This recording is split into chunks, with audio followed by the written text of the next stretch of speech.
Shalom Bapak Ibu Saudara, kembali lagi berjumpa di We Talk No I But We Let's Talk Together dengan saya Pastor Wigan dan Pastor Ruli Simorangkir Bang. Halo Bang.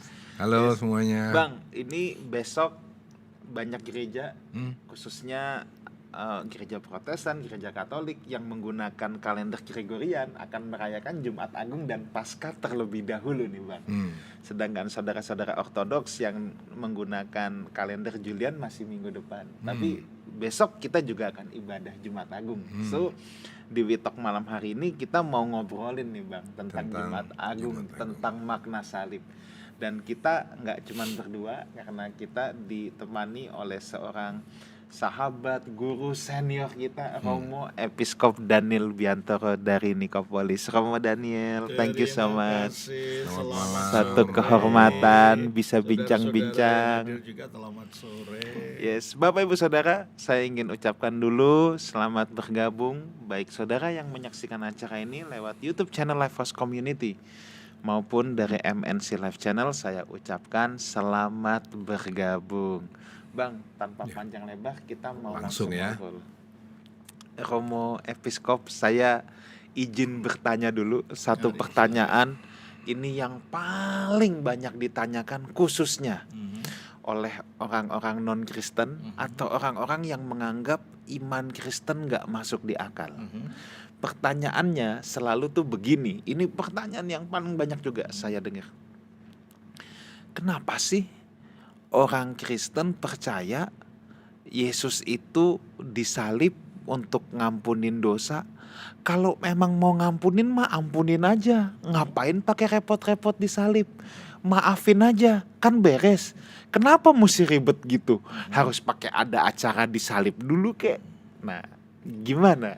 Terima kasih. Masalahnya ini bukan hanya sekedar pengampunan dosa dalam arti memaafkan kesalahan. Iya. Kayak saya salah sama Romo, Ya, Romo minta itu kalau itu maaf. bisa dimaafkan gitu. Tapi ini masalahnya adalah pemulihan kodrat Oke. yang mengalami kerusakan akibat kejatuhan manusia. Di dalam Alkitab, manusia itu bukan diciptakan untuk mati. Iya. Kematian itu terjadi akibat ketidaktaatan manusia. Coba kita baca di dalam Kejadian pasal yang kedua ayat 16-17. Lalu Tuhan Allah memberi perintah ini kepada manusia. Semua pohon dalam taman ini boleh kau makan buahnya dengan bebas.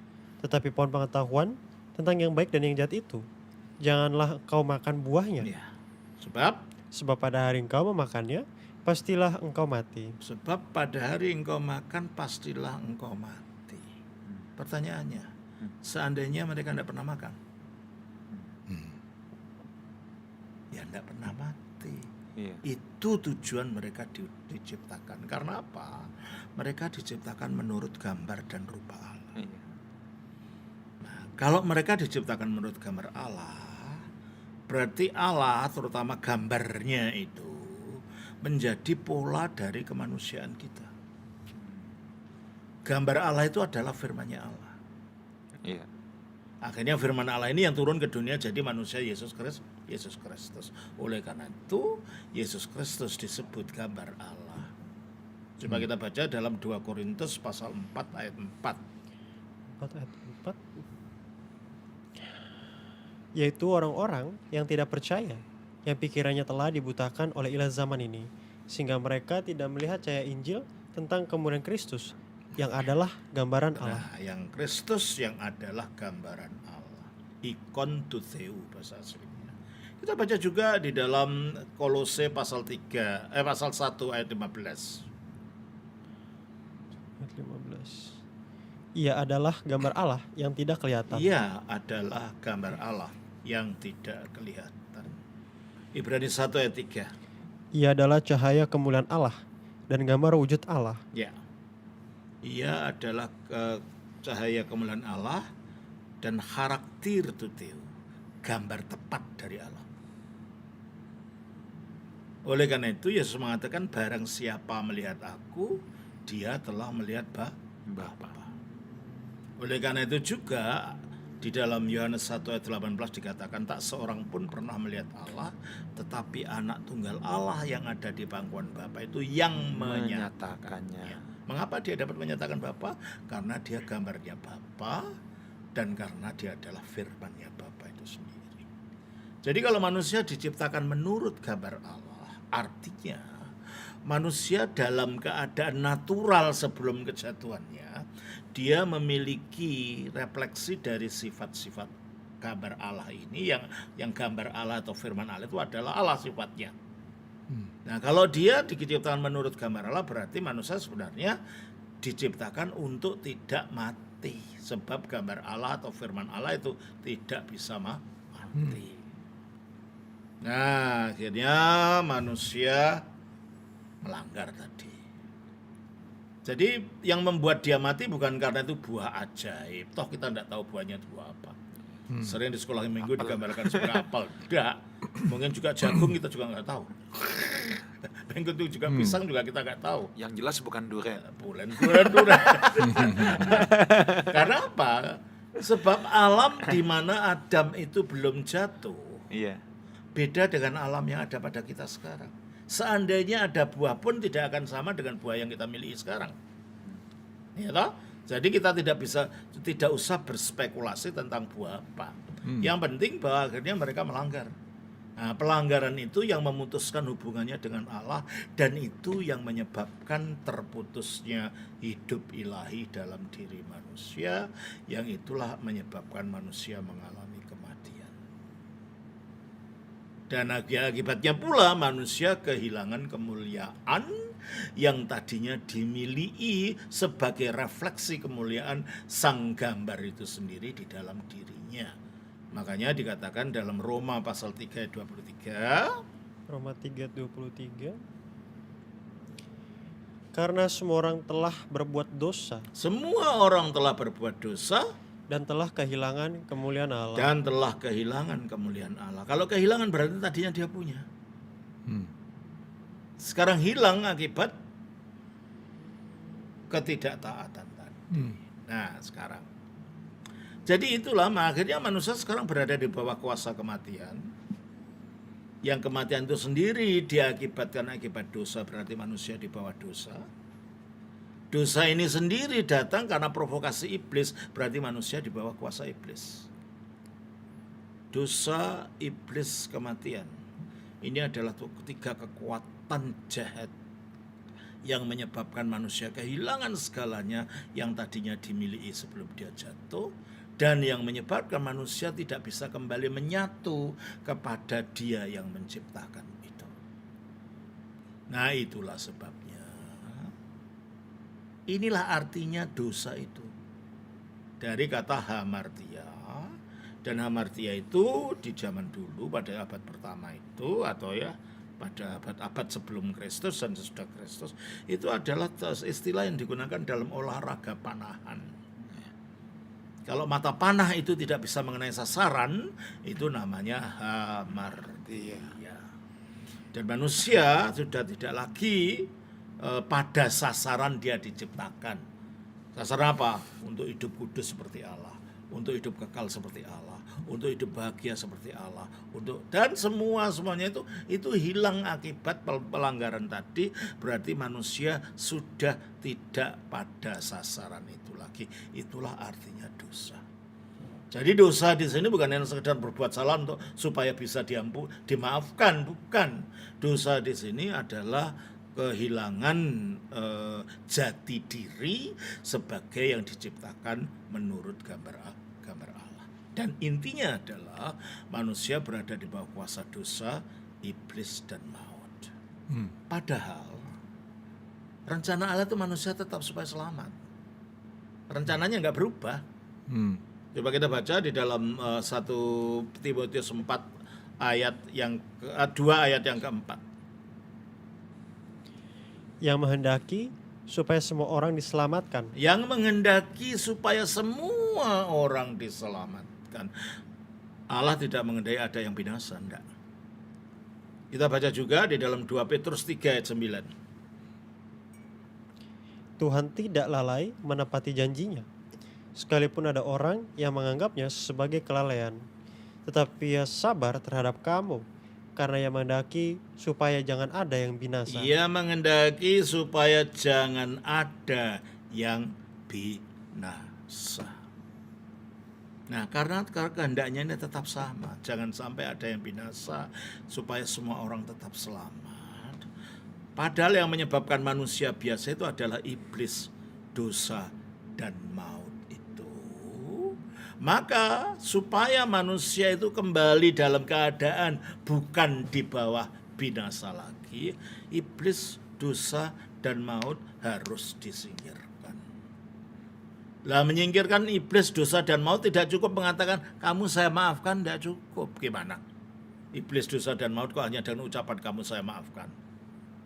Oleh karena itu, karena pola kemanusiaan asli kita itu adalah Sang Sabda. Hanya dengan menyatu dengan Sang Sabda itu manusia itu akhirnya bisa naik derajatnya, mencapai derajat menurut rupa Allah. Artinya apa? Kalau saya punya foto dan punya wajah saya, foto inilah gambar dan wajah inilah rupa. Kita diciptakan menurut gambar agar pada akhirnya mencapai rupa. Lah, mencapai rupa itu derajat apa itu? Dikatakan dalam 2 Petrus pasal 1 ayat 4. 2 Petrus 1 ayat 4. Dengan jalan itu, ia telah menugerahkan kepada kita janji-janji yang berharga dan yang sangat besar, supaya olehnya kamu boleh mengambil bagian dalam kodrat ilahi. Supaya kamu boleh mengambil bagian dalam kodrat ilahi. Ini tujuan akhirnya. Dan luput dari hawa nafsu. Luput dari hawa nafsu. Oleh karena itu, apa yang menyebabkan kebinasaan dalam diri kita itu harus disingkirkan. Karena kita sendiri sudah jatuh ke dalam itu, tidak mungkin kita yang menyingkirkan. Yang dapat menyingkirkan siapa? Ya pola kita. Pola kita siapa? Firman itu. Oleh karena itu firman menjadi manusia. Supaya dengan kemanusiaannya itu dia bisa menyingkirkan apa saja yang menjadi penyebab binasanya kemanusiaan. Nah, dengan kemanusiaannya akhirnya yang namanya Yesus Kristus ini, Sang Firman yang menjadi manusia ini mati disalibkan. Tujuannya apa? Kita baca di dalam Filipi pasal 2 ayat 8. Dan dalam keadaan sebagai manusia. Jadi ketika Kristus mati itu dalam keadaan manusia. Orang di luar sana cepat-cepat mengkritik tanpa mengetahui bunyinya ayat ini. Dalam keadaannya sebagai manusia, bukan dalam ketuhanannya dia mati. Kalau ketuhanannya tidak bisa mati. Kita baca di dalam 1 Timotius 6 ayat 6. Timotius 6 ayat 6. 1 Timotius 6 ayat 6. Memang ibadah itu 1 Timotius pasal yang ke 6 ayat 16.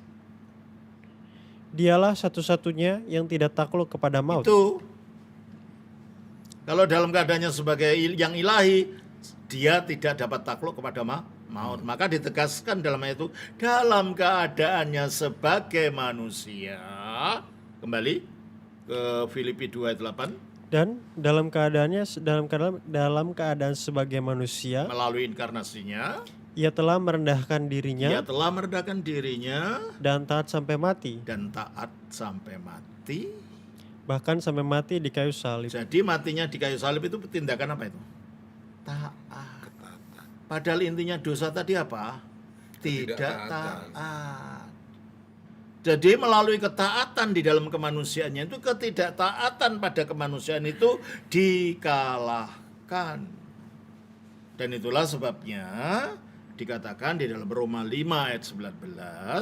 Roma 5 ayat 19.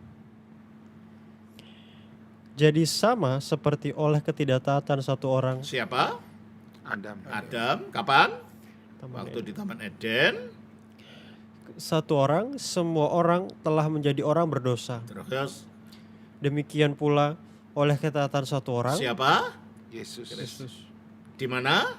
kayak Di atas salib, salib. semua orang menjadi orang benar. Ya, jadi menjadi orang berdosa, menjadi orang benar berarti dosa dikalahkan melalui penyalibannya itu. Jadi ini bukan masalah memaafkan kesalahan, tetapi menghancurkan kemelesetan kodrat ini supaya kembali kepada tujuan awal. Itu satu. Tadi yang menyebabkan manusia itu dalam keadaan binasa adalah dia sekarang berada di bawah kuasa kegelapan iblis. Yesus mati, lalu dikubur. Kita baca di dalam Ibrani 2 ayat 14. Ibrani 2 ayat 14. Karena anak-anak itu adalah anak-anak dari darah dan daging, Maksudnya kita manusia ini terdiri dari darah dan daging, maka ia maka ia sang firman itu juga menjadi sama dengan mereka. menjadi sama dengan mereka. Artinya menjadi manusia. Jadi kemanusiaan Yesus itu bukan manusia setengah ilah, setengah manusia. Enggak, ya memang betul-betul manusia.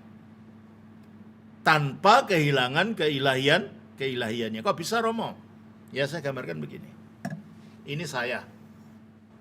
Saya umpamakan ini keilahian. Lalu ini ada HP. Lalu saya ambil, saya tempelkan menjadi satu dengan saya. Kodrat saya lama kan nggak hilang.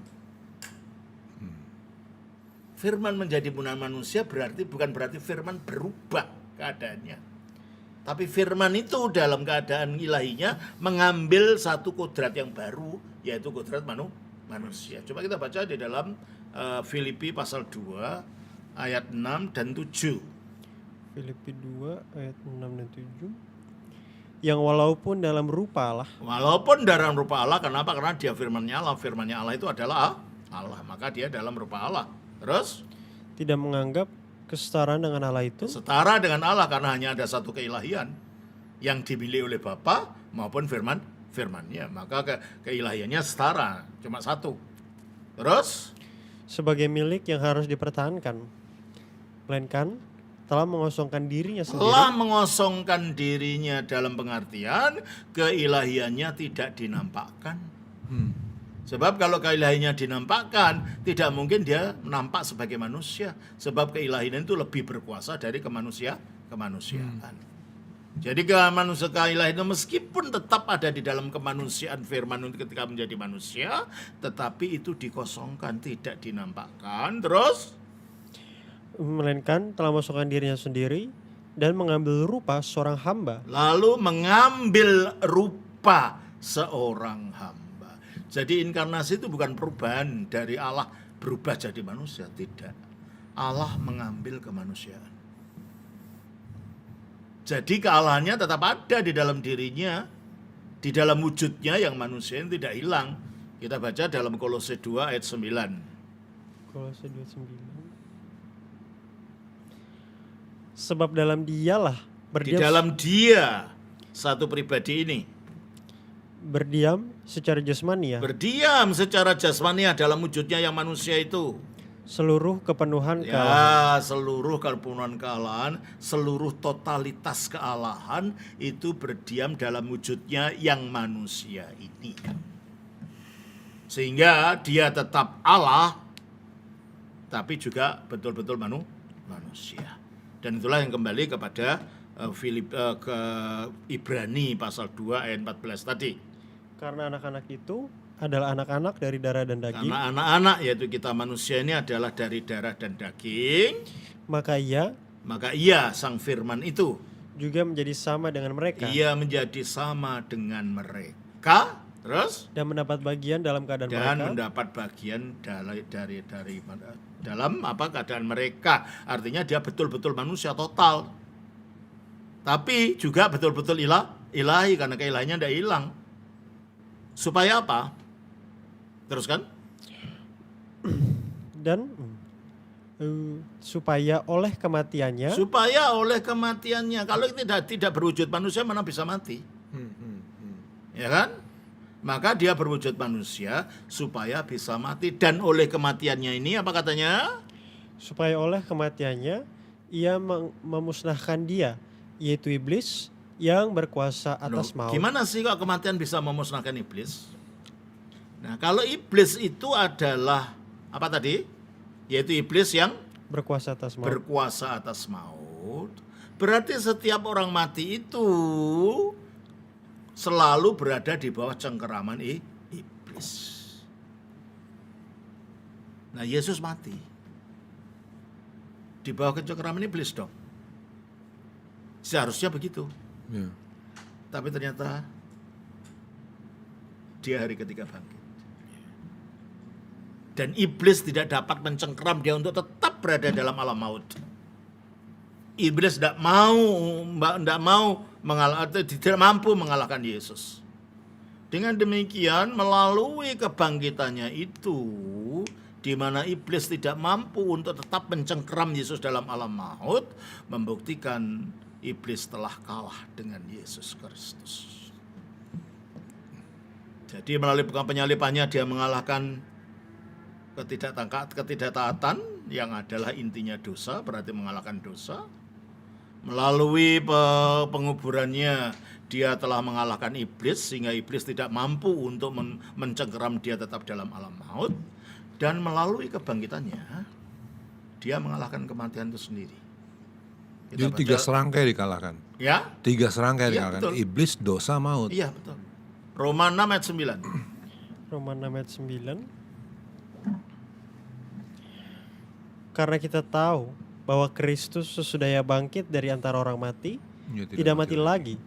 Maut tidak berkuasa lagi atas Iya dia. dong. Berarti dia mengalahkan kematian, mengalahkan iblis, mengalahkan dosa, yang inilah penyebab kita binasa. Nah, dengan ketiga hal ini telah dikalahkan dari kemanusiaan kita, maka kemanusiaan kita jadikan kemanusiaan baru, dikembalikan kepada derajat menurut gambar Allah tadi. Kolose pasal 3 ayat 9 dan 10. Kolose 3 ayat 9. Jangan lagi kamu saling menustai, karena kamu telah menanggalkan manusia lama serta kelakuannya, dan telah mengenakan manusia baru yang terus-menerus diperbaharui untuk memperoleh pengetahuan yang benar menurut gambar Khaliknya. Menurut gambar Khaliknya dikembalikan kemanusiaan kita. Kodrat yang awal, Kodrat yang awal. yang serupa dengan Iya. Allah itu yang dikembalikan, Iya. diperbarui. Iya. Efesus pasal 4 ayat 23. Supaya kamu dibaharui di dalam roh dan pikiranmu, dan mengenakan manusia baru yang telah diciptakan menurut kehendak Allah di dalam kebenaran. Bahasa aslinya tidak ada kata kehendak ini. Yang diciptakan menurut Allah. Artinya menurut gambar Allah. Romo, ini tadi ya Romo sempat nyinggung sedikit, tapi mungkin ini juga lebih baik untuk kita dalami, Iya. yaitu tentang dosa. Orang itu kan mikir kalau dosa itu kan sama dengan perbuatan jahat, pembunuhan, pencurian, dan lain-lain kan. Nah kemudian kan kalau cara berpikirnya seperti itu, orang gereja kan sudah berpikir bahwa mereka tidak lagi berbuat jahat, kan begitu ya? Iya. Dan karena mereka tidak lagi berbuat jahat, mereka merasa aman, Iya. ya. Nah tapi Romo tadi itu menjelaskan sesuatu yang saya pikir penting untuk didalami. Dosa itu bukan sekedar itu. Iya, bukan. Tapi dosa yang lebih parah, yang lebih menakutkan adalah sebetulnya hamartia, Hamartia. yaitu kemelencengan. Kemelencengan dan akhirnya energi dalam kita yang membuat kita melakukan dosa-dosa. Kita baca dalam Roma 7. Ayatnya yang ke-14 sampai dengan ayat 20. Roma 7. Sebab kita tahu bahwa hukum Taurat adalah rohani, tetapi aku bersifat daging, terjual di bawah kuasa Nah, dosa. akibat kita jatuh dalam dosa, kita bersifat daging. Ya, Daya energi daging yang menguasai kita. ya. Terus, Dosa. Sebab apa yang aku perbuat, aku tidak tahu. Karena bukan apa yang aku kehendaki yang aku perbuat, Tetapi apa yang aku benci itulah yang aku perbuat. Apa itu? Terus? Jadi jika aku perbuat apa yang tidak aku kehendaki, aku menyetujui bahwa hukum Taurat itu baik. Ya, karena aku sebenarnya aku nggak senang mencuri.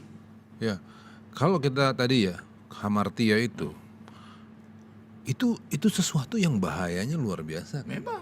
Karena orang tuh merasa sudah benar, tapi problemnya harapan Allah adalah untuk kembali memiliki gambar Khaliknya di dalam kita. Nah, satu derajat melenceng aja, ini bukan soal pembunuhan, bukan soal kejahatan-kejahatan yang seperti itu, tapi kan halus. Iya. Satu derajat kemelencengan itu mengakibatkan kita tidak lagi bisa kembali kepada gambar Khalik. Iya, betul. Itu kan? Betul. Makanya di dalam keselamatan dalam Yesus itu bukan cuma sekedar mati di salib, Enggak. bukan cuma soal memaafkan, Enggak. tapi kemudian juga bicara tentang mengembalikan kita hari demi hari, sedikit demi sedikit untuk semakin terus-menerus menjadi serupa, kan itu. Nah, ini Itu kan landasannya yaitu kematian, iya, penguburan, Iya. kebangkitan. iya. Nah, jadi ini kan Jadi ini akhirnya diterapkan terus menerus. Tunggu itu tadi. Lanjutkan. 7. Roma 7 ya tadi ya. Roma Jadi 7 ayat. 16. Jadi jika aku perbuat apa yang tidak aku kehendaki, Jika aku perbuat apa yang kau kehendaki, aku maunya tidak bohong, tapi kok tiba-tiba bohong.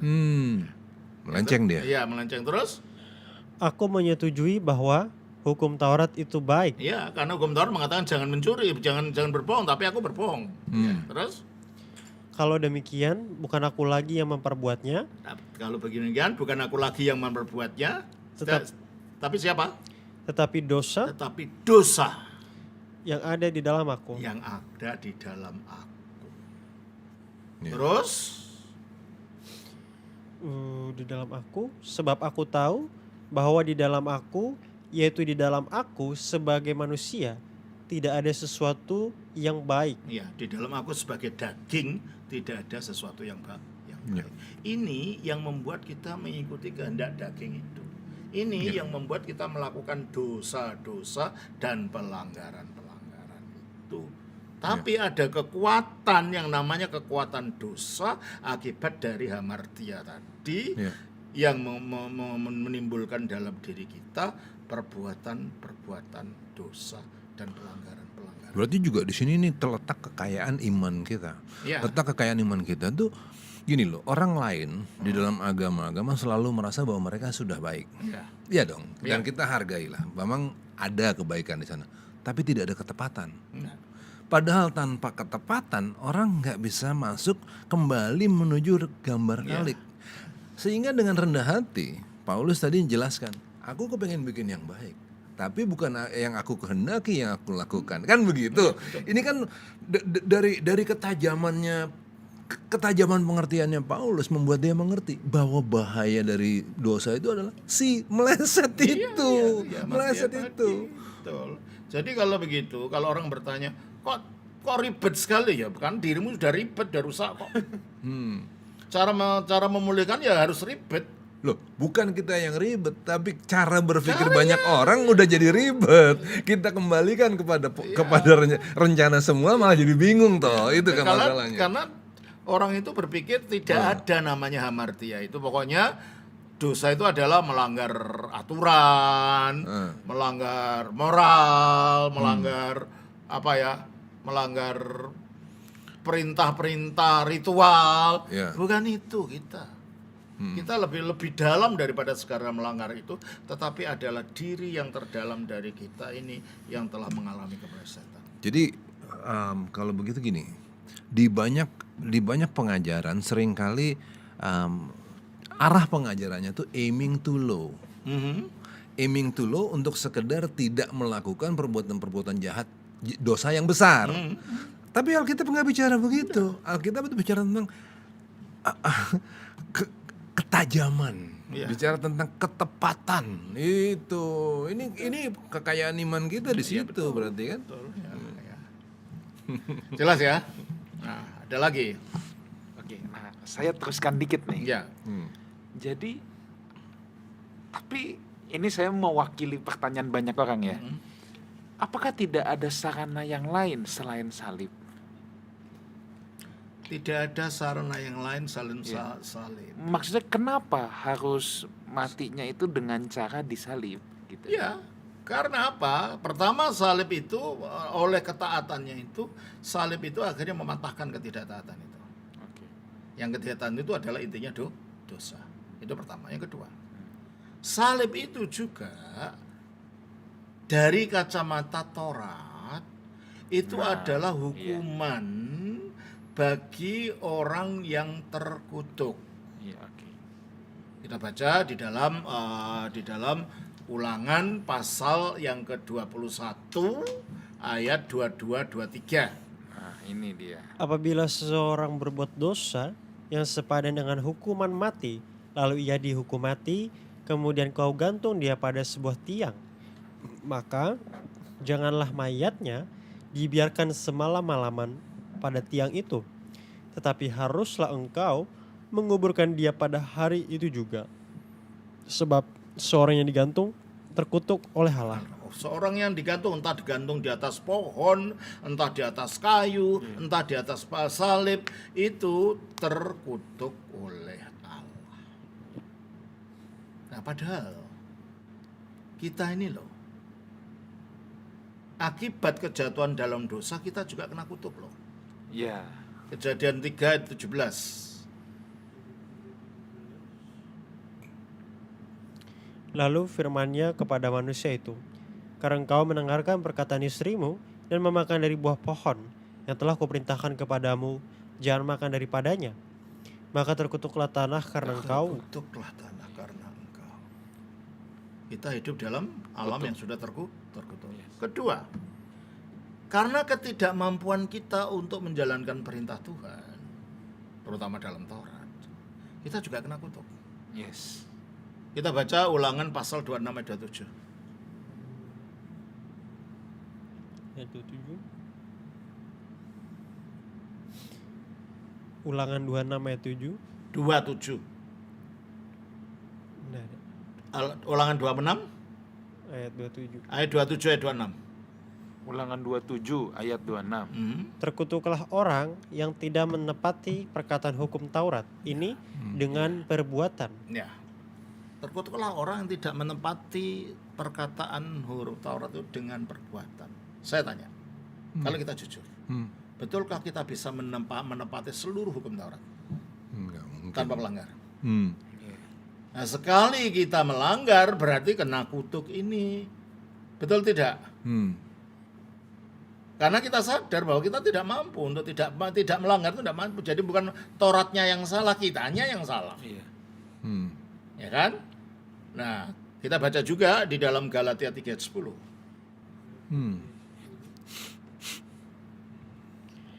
Karena semua orang yang hidup dari pekerjaan hukum Taurat berada di bawah kutuk. Ya, yang hidup di bawah kutuk Taurat berada di bawah kutuk tadi kan? Terus? Sebab ada tertulis, terkutuklah orang yang tidak setia melakukan segala sesuatu yang tertulis dalam kitab Nah, ayat hukum tadi Taurat. diperluas kata-katanya. Terkutuklah orang yang tidak Mentaati hukum Taurat. apa? Terkutuklah orang yang tidak setia melakukan segala Tidak sesuatu. setia melakukan segala sesuatu. Siapa yang bisa setia kepada seluruh hukum Tuhan? Setiap hari kita hanya menjalankan kehendak Tuhan. Bisa? Kalau mengatakan bisa, kamu bohong. Ya? Dan setia dan apa? Yang tidak setia melakukan segala sesuatu yang Segala tertulis. sesuatu. Siapa bisa menjalankan segala sesuatu perintah Tuhan? Tidak bisa, maka kita kena kutuk karena tidak mampu kemampuan itu. Nah, bagaimana kita supaya lepas dari kutuk ini? Nah, Kristus melakukan itu dari dua kutuk itu dengan matinya di atas salib. Di dalam ayat 13. 13. Kristus telah menebus kita dari kutuk hukum Taurat. Nah, Kristus telah menebus kita dari kutuk hukum Taurat Dengan Hukum- jalan hukum dengan Taurat. jalan menjadi kutuk karena kita. karena Ini kita. dia. Jadi pada waktu dia disalibkan secara hukum dia itu terkutuk secara hukum. Iya. Tapi dia orangnya terkutuk enggak? Enggak. Nah mungkin di dalam dia tidak ada dosa. 1 Yohanes pasal yang ketiga ayat yang kelima. Dan kamu tahu bahwa ia telah menyatakan dirinya supaya ia menghapus segala dosa, dan di dalam dia tidak ada dosa. Nah, kalau di dalam dia tidak ada dosa, tidak mungkin dia terkutuk. Padahal dia mati dalam status secara hukum terkutuk.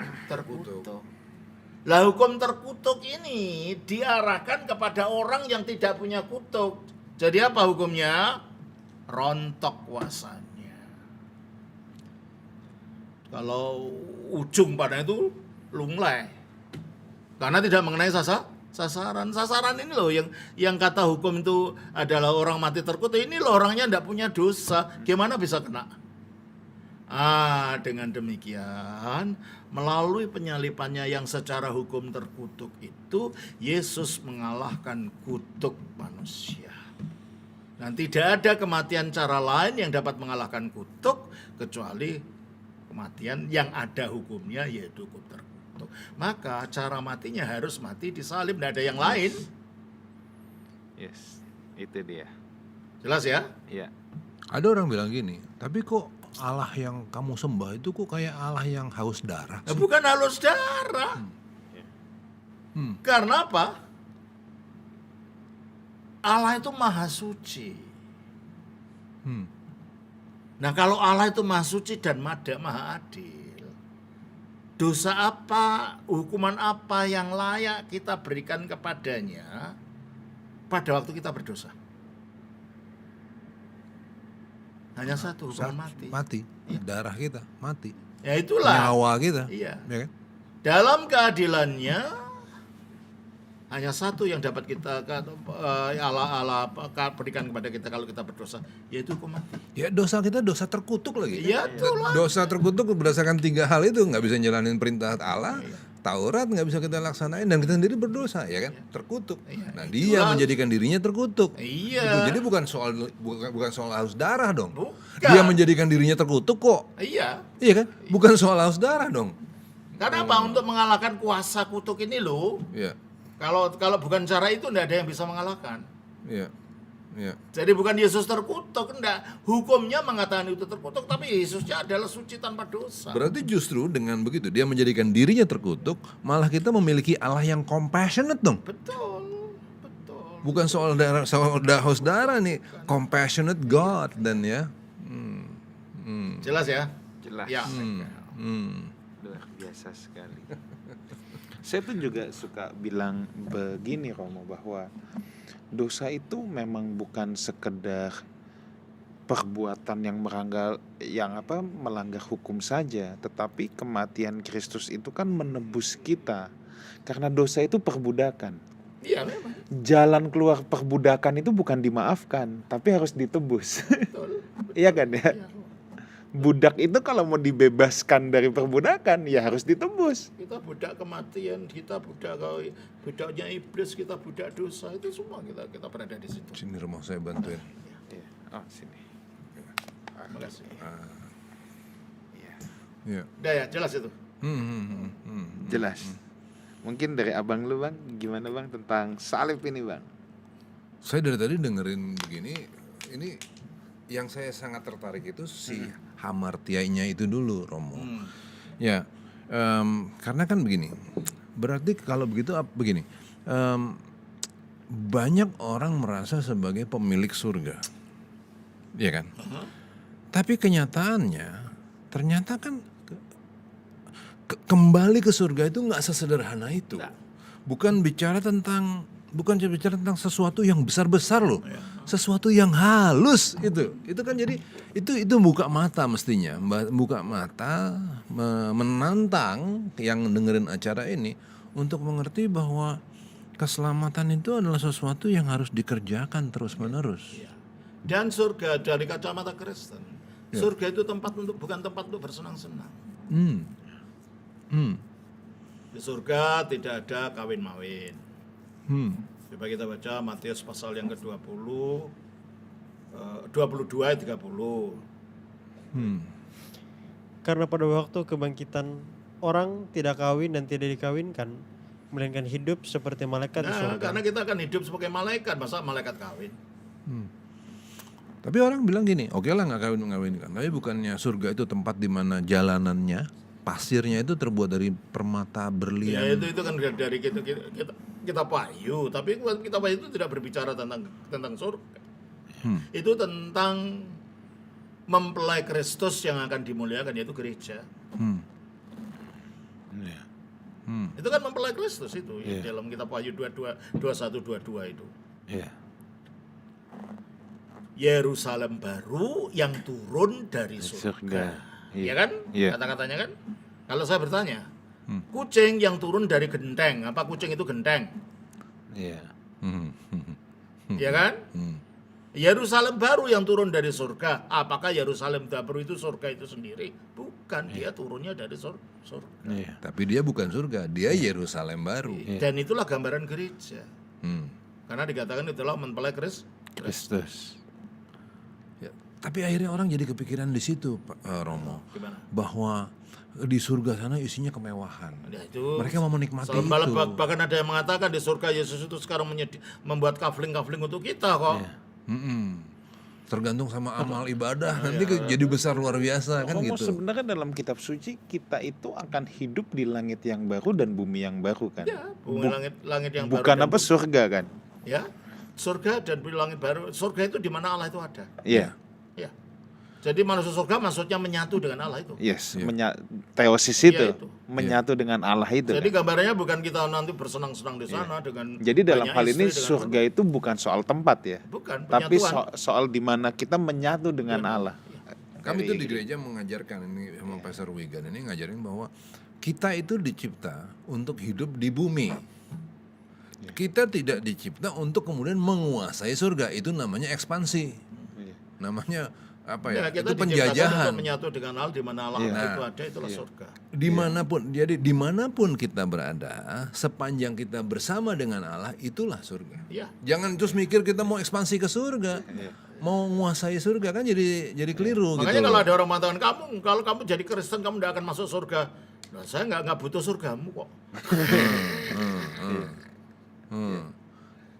Dan kamu juga tidak akan masuk surgaku. Kamu mengatakan aku tidak masuk surgamu, ya silakan aja. Saya tidak ingin surga semacam itu. Surga kita adalah di mana Allah berada. Dia menyatu dengan Allah. Coba kita baca di dalam Yohanes pasal yang ke-17 ayat yang ke-24. Ya Bapakku mau supaya dimanapun aku berada, mereka juga berada bersama-sama. Dimanapun dengan aku berada, mereka pun berada. Tuh. Romo, saya mau kembali ke peristiwa penyalipan dulu nih. Iya, Bang, iya, iya. Romo, ada satu ayat yang sering ditanyakan dan orang suka bingung kalau baca ayat ini.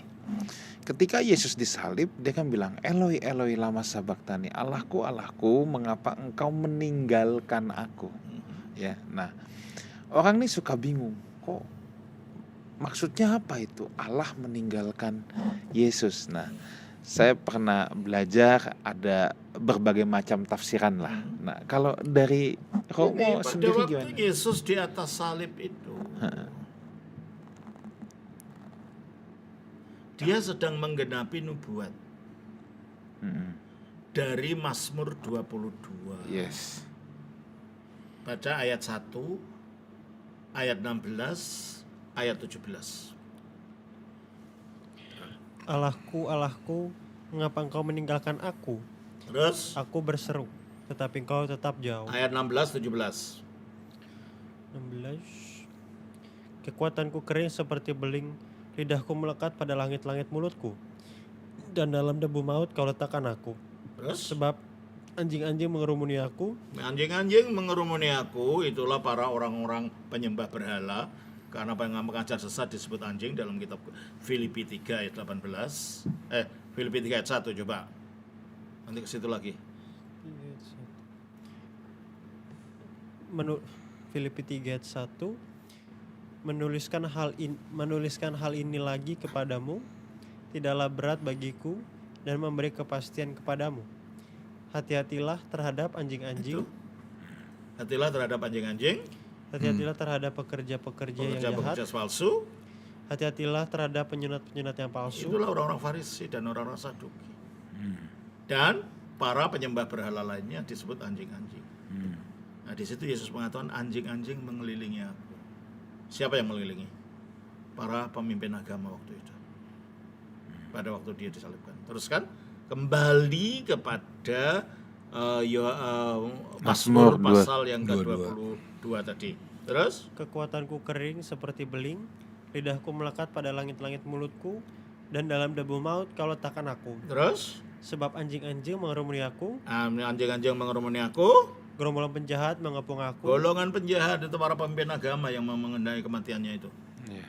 Terus Mereka menusuk tangan dan kakiku. mereka menusuk tangan dan kakiku. Tidak mungkin ini kata-kata Daud karena dalam kisah Daud tidak pernah Daud itu kakinya ditusuk, tangannya ditusuk. Iya. Ini adalah nubuat tentang penyaliban. Iya. Bahwa Yesus kakinya akan ditusuk, tangannya akan ditusuk. Oleh karena dia sedang menggenapi nubuat ini, maka untuk mengingatkan orang yang ada di situ, saya ini loh sedang menggenapi nubuat itu loh. Maka dikutiplah ayat yang pertama, Eloi, Eloi, lama sabachthani. Jadi sebenarnya ceritanya Daud, bukan ceritanya Yesus sendiri.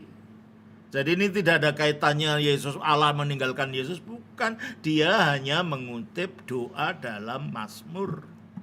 Sama kalau saudara-saudara Muslim di Indonesia ini, kalau dia berdoa, kalau mengutip bahasa Arab dari Al-Quran, tapi itu bukan kata-katanya sendiri, kata-kata bunyi ayat. Nah itu juga ini yang diucapkan itu adalah bunyinya ayat yang berasal dari Mazmur untuk membuktikan dia sedang menggenapi nubuat tentang penyaliban itu. Oke, baik. Kamu ini ada satu lagi nih ayat yang menarik juga nih kamu. Mari silakan. Ini sering ditanyakan juga nih. Apa itu? Matius 27 ayat 53. Apa? Dan sesudah kebangkitan Yesus, mereka pun keluar dari kubur lalu masuk ke kota kudus dan menampakkan diri kepada orang banyak. Nah, orang banyak bertanya ini apa maksudnya, apa orang-orang mati bangkit jalan-jalan di tengah kota Ya, atau orang apa? banyak, bukan orang semua orang loh ya. Orang banyak bisa 10, bisa 15. Dan mungkin orang-orang yang dinampak itu adalah murid-muridnya, bukan orang secara umum. Tapi siapa yang menampakkan diri ini? Ini adalah orang-orang yang mungkin itu yang di dalam 1 Petrus pasal 3 ayat 20 dikatakan, Oke. Yaitu kepada roh-roh mereka yang dahulu pada waktu Nuh tidak taat kepada Allah, ketika Allah tetap menanti dengan sabar waktu Nuh sedang mempersiapkan bahteranya, di mana hanya sedikit, yaitu 8 orang yang diselamatkan oleh air bah itu. Juga kamu sekarang diselamatkan oleh kiasannya, yaitu baptisan. Mulai ayat 19 kalau gitu. Dan di dalam roh itu, Di dalam roh ketika Yesus mati tubuhnya itu, rohnya dituntun oleh Roh Kudus. roh Terus? itu juga ia pergi memberitakan Injil-Injil kepada roh-roh yang di dalam penjara. Ia memberitakan Injil pada roh-roh yang dalam penjara, yang di sini diberi contoh roh umatnya Nuh. Terus 1 Petrus 4 ayat 6. Itulah sebabnya maka Injil telah diberitakan juga kepada orang-orang mati. Ya orang-orang mati ini tadi. Nah setelah orang ini diinjili, mungkin sebagian mereka percaya, dikatakan dalam Efesus 4 ayat 8. 4 ayat 8. Itulah sebabnya kata Nas, tatkala ia naik ke tempat tinggi, Tatkala ia naik ke tempat tinggi, ia membawa tawanan-tawanan. ia membawa tawanan yang ada di neraka tadi. Dibawa. Nah, dalam perjalanannya dengan Kristus dia bawa, itulah mungkin mereka menampakkan diri itu. Itu 1 Petrus 4 ayat 6 ada yang bilang itu penginjilan buat orang mati. Jadi Nggak ada itu coba kita baca ayat 19 itu. 19. 1 Petrus 4 ayat 19. 3 ayat 19. 3:19. bukan Dan di dalam roh itu juga ia pergi memberitakan Injil. Nah, ia pergi memberitakan Injil. Kata-kata memberitakan Injil ini dalam bahasa aslinya ekiriksen. Ekiriksen ini dari kata keriso, artinya memberitakan. Ya, ada kata itu kata kerja auris, yaitu kata kerja masa lampau yang terjadi sekali dan tidak diulang kembali. Ekiriksen, sen ini bentuk kata benda, orang ketiga tunggal. Jadi ketiga tunggal itu menunjuk Kristus. Kristuslah yang memberitakan kemenangannya pada waktu di alam kubur itu. Dan itu terjadi dulu sekali dan tidak terulang lagi. Berarti ini tidak dilakukan oleh siapapun selain Kristus dan tidak akan terulang, karena kata di situ menunjukkan itu kejadian yang tidak bisa terulang kembali. Aorist. Oke. Jelas ya? Baik. Romo, tadi yang Eli lama sabachthani itu juga menarik karena ternyata itu kan Mazmur 22 itu adalah lagu rusa di kala fajar. Ya. Jadi ada satu sukacita sebetulnya. Ya. Nah, jadi yang dibaca oleh Tuhan Yesus memang hanya satu ayat, tapi terus ada lagi di belakang-belakangnya yang ternyata isinya adalah suatu sukacita. Ya karena itu kebangkitan itu. Iya, sebab ayat 25. Sebab ia tidak memandang hina atau merasa jijik kesengsaraan orang-orang tertindas. Kan begitu? Jadi Tuhan Yesus membacakan satu ayat, tapi kemudian orang yang mendengar karena mereka menguasai kitab, mereka juga ingat. Itulah sebabnya mengapa Pengharapan itu adalah suatu pengharapan. biasanya Yesus kalau menyebut Bapa Allah gimana menyebutnya? Bapa. Kenapa ini tidak? Kenapa itu dibiarkan dalam bahasa Eli lama sabachthani. Elohim? Iya. Udah Dia dalam dalam perjanjian baru nggak pernah. tempat lain di mana dia menyebut Allah itu Elohim. Iya. Itu membuktikan bahwa memang itu kutipan gitu loh.